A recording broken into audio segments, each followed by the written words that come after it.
안녕하십니까. 닥터 정지광 원장입니다.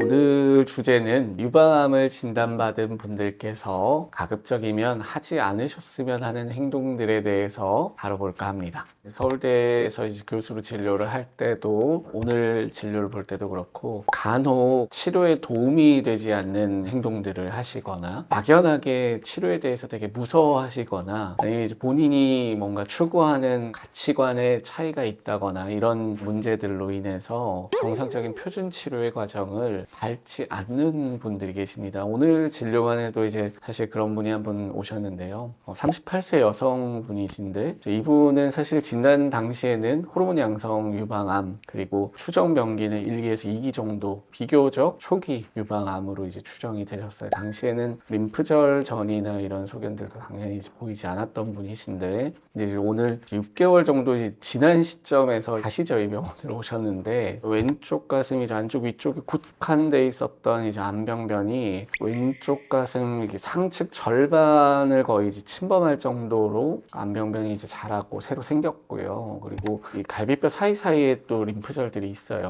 이 림프절도 전이가 보이고 겨드랑이 림프절 같은 경우는 제가 직접 초침을 했을 때 실제 만져질 정도 실제 이제 림프절의 이제 전이가 또 강력하게 의심되는 상태로 오셨어요. 그래서 한마디로 6개월 정도 전에는 치료 성적이 좋은 초기 유방암으로 오셨는데 불과 이제 6개월 만에 3기나 없던 원격 전이가 생겼을 수도 있는 그보다 더 심한 상태가 될 수 있는 그런 이제 유방암 병기로 이제 다시 이제 오신 거죠. 그래서 내용을 좀 알아보니까 수술 방식이 조금 무서우셨던 것 같고 그리고 두 번째는 그런 민간요법이나 이제 보조적인 요법에 먼저 의존을 좀 하셨더라고요. 많은 분들이 이제 알고 계시죠. 알벤다졸 구충제도 이제 복용을 하셨고 그 고용량 비타민 요법으로 치료를 개인적으로 진행을 하신 것 같았습니다. 그래서 오늘은 이제 그런 안타까운 일들을 좀 막아보고자 유방암이 진단된 분들께서 하지 않으셨으면 하는 그런 행동들에 대해서 한번 이야기해 보겠습니다. 첫 번째는 바로 의사들이 권고해주는 치료를 듣지 않는 것입니다. 치료를 제시를 했을 때 잘 따라주시는 분들이 사실 대부분이기는 하는데 간혹 따라주지 않는 분들이 있어요. 항상 의사들은 치료 순응도라는 것들을 항상 중요하게 생각을 합니다. 치료 순응도는 의사의 표준 치료나 앞으로 향후의 치료 지침을 환자분들께서 얼마나 열심히 잘 따라오시는지를 판단하는 척도가 치료 순응도입니다. 일반적으로 유방암뿐만 아니라 대부분의 암뿐만이 아니라 대부분의 다른 질환들도 마찬가지입니다. 치료 순응도가 높을수록 치료 성적이 좋게 됩니다. 치료 순응도가 이제 낮다는 얘기는 쉽게 말씀드리면 이제 의사가 이런 치료를 하자고 제시를 했을 때 나는 이제 그거보다는 다른 걸 하고 싶다. 이제 내 생각은 이런데 난 이제 그런 것들은 필요가 없는 것 같다. 이제 그렇게 임의로 판단을 내리고 치료 지시를 잘 따르지 않는 것이라고 생각하시면 되고요. 제가 이제 영상 서두에 말씀드렸던 이런 이제 안타까운 케이스도 어떻게 보면 이제 치료 순응도와 관련된 사례라고 볼 수가 있죠. 그래서 이제 유방암 치료는 이전의 영상에서도 말씀드렸듯이 이제 수술도 있고 방사선 치료도 있고 항암 치료, 경우에 따라서는 표적 치료나 부가적인 치료들이 좀 붙잖아요. 그죠? 그리고 긴 시간 호르몬제를 먹어야 되는 이런 일들도 생기게 되는데 근데 사실 이런 치료들을 좋아서 하는 사람들은 아무도 없습니다. 꼭 필요하기 때문에 하는 건데 그리고 의사들도 이런 치료를 환자분들이 이제 어떻게 하면 재발률을 좀 줄일 수 있고 어떻게 하면 생존율을 올릴 수 있는지 수많은 전 세계 이제 우수한 선생님들이 모여서 논의하고 임상시험을 거쳐서 내린 결론들을 최선의 치료 방침들을 환자분들한테 이렇게 제시를 하는 겁니다. 그런데 이런 것들을 따르지 않았을 때 사실 치료 성적은 떨어질 수밖에 없게 되죠. 그렇기 때문에 이렇게 의사들이 제시하는 치료 방법이 설령 조금 과해 보이거나 내 마음에 들지 않을지언정 꼭 그렇게 생각하지 마시고 정말 가장 최선의 좋은 치료를 나에게 제시를 해주는구나 라고 생각해 주셨으면 좋겠고 꼭 치료를 잘 따라가셨으면 좋겠습니다.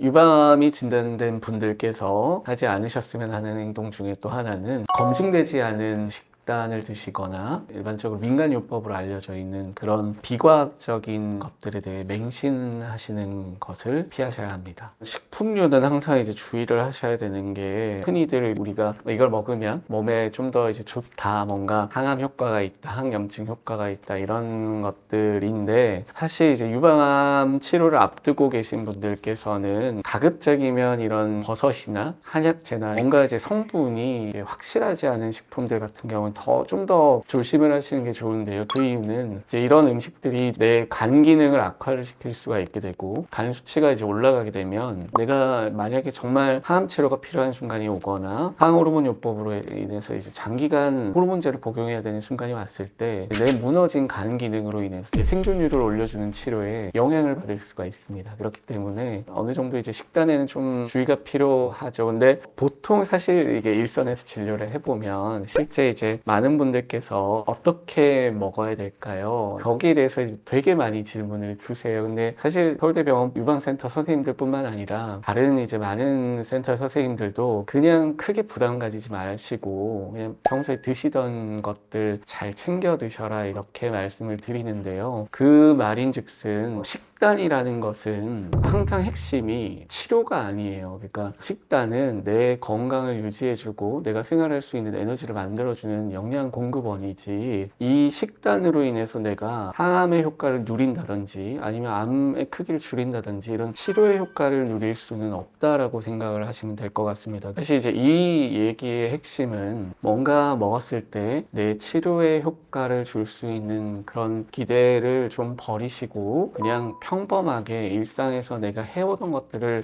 잘 진행해 나가시면 더 좋지 않을까 생각합니다. 그래서 특별히 뭔가 먹어야 될 것도 없고 특별히 내가 뭔가 피해야 될 것도 없다라고 생각하시면 돼요. 물론 이제 그렇다고 해서 아무거나 드시면 안 되죠. 뭐 더 비만할 수 있게 막 폭식을 하신다든지 스트레스 받는다고 해서 굉장히 자극적인 음식을 먹는다든지, 그렇게 되면 이제 이후에 내 전체적인 대사 증후군이나 건강에 이제 악영향을 미칠 수가 있어요. 그렇게 되면 내 전반적인 건강이 떨어지면 당연히 이제 이것들은 치료에 영향을 줄 수 있기 때문에 어느 정도 이제 균형 잡힌 식단을 드시는 게 되게 중요합니다. 유방암이 진단된 환우분들께서 하지 않으셨으면 하는 세 번째 부분은, 가족들에게 비밀로 하고 치료를 바로 피하시는 행동입니다. 굉장히 이제 소규모 가족 단위가 되게 중요한 세상이 왔지 않습니까? 그래서 유방암이 진단되고 비밀로 하는 분들은 생각보다 그렇게 많지는 않습니다. 이제 오히려 연세가 있으신 분들은 이 진료를 해보면, 내가 이제 지금 이미 살 만큼 살았고 이제 유방암이 진단됐지만 치료가 굳이 필요하겠냐, 그냥 이렇게 살다가 그냥 곱게 가고 싶다, 이제 그런 분들이 계세요. 그래서 은근히 이제 그런 분들은 가족한테 이제 유방암이 진단돼도 얘기를 이제 안 하는 연세가 있으신 분들 계시는데, 이제 그러시면 안 됩니다. 왜냐하면 뭐든지 이제 암이라는 것들은 그 자리에 항상 가만히 있지는 않아요. 유방암 같은 경우는 치료의 시기를 놓쳐버리면 병기가 올라가는 것도 이제 문제가 될 수 있지만, 이제 얘가 어느 정도의 역치를 뛰어넘게 되면 이제 피부 밖으로 이제 서서히 드러나기 시작합니다. 그렇게 되면 연세가 있으신 분들은 그 피부 밖으로 튀어나온 그 암을 감당을 할 수가 없어요. 거기다가 암의 크기가 증가하면 그냥 단순히 생각했을 때 무거워져요. 무거워지게 되고, 이게 이제 괴사가 되면 결국에는 이제 진물도 나고 소독이 지속적으로 필요하거나 관리가 필요한 시점이 올 수도 있는데, 그렇게 되면 내가 당연히 누려오던 내 그런 일상들, 소소한 일상들이 있잖아요. 그냥 원할 때 샤워하러 가고 원할 때 이제 동네 마실도 가고, 그런 굉장히 자연스러웠던 내 일상 자체가 무너져 버려요. 그런 것들은 사실 경험하시면 안 됩니다. 그렇기 때문에 비록 이제 지금은 내가 경험을 하지 않았기 때문에 곱게 이렇게 어느 순간이 되면 인간답게 죽을 수 있다고 생각하지만, 실제 이제 모든 암이 가지는 무서움은 물론 밖으로 드러나는 것도 있지만 전이가 제일 무서운 것이거든요. 근데 방치를 했을 때 이런 전이들이 생기게 되면 내가 일단 내 삶의 질이 너무나 무너져 버리게 되고, 내 삶의 질이 무너져 버리게 되면 사실 그때부터는 나 혼자 혼자 이걸 해결할 수가 없어요. 저절로 가족이나 주변의 도움을 구할 수밖에 없는데, 그렇게 되면 이제 이게 악순환은 사실 되게 굴러가기가 되게 쉽습니다. 나뿐만 아니라 내 소중한 가족들도 거기에 휘말리게 될 수가 있어요. 그렇기 때문에 꼭 숨기시면 안 되고, 정말 조기에 발견해서 조기에 잘 해결할 수 있을 때 하기 싫으시더라도 빨리 해결하시는 게 제일 좋습니다. 그래서 이제 이거는 이제 맥락이 비슷해요. 치료 순응도랑 약간 비슷한데, 절대 이제 비밀로 하지 마시고 숨기지 마시고 가족분들한테 그냥 허심탄회하게 말씀하시고, 빨리 해결할 수 있는 것들은 빨리 해결하시는 게 제일 좋습니다. 네 번째로, 유방암이 진단된 환우분들께서 피하셨으면 하는 행동. 비전문가가 해주는 조언을 따르거나 일부의 경험담을 굉장히 중요한 치료처럼 잘못 생각하지 않으셨으면 좋겠습니다. 물론 이제 좋은 의도를 가지고 내가 가진 경험을 공유하는 분들이 있습니다. 나는 이제 어떤 식으로 뭐 항암을 극복을 했다, 그런 선한 의도를 가지고 이제 남들에게 도움을 주려는 그런 분들도 이제 계신데요. 사실 그런 것들 되게 좀 주의해 주셨으면 좋겠습니다.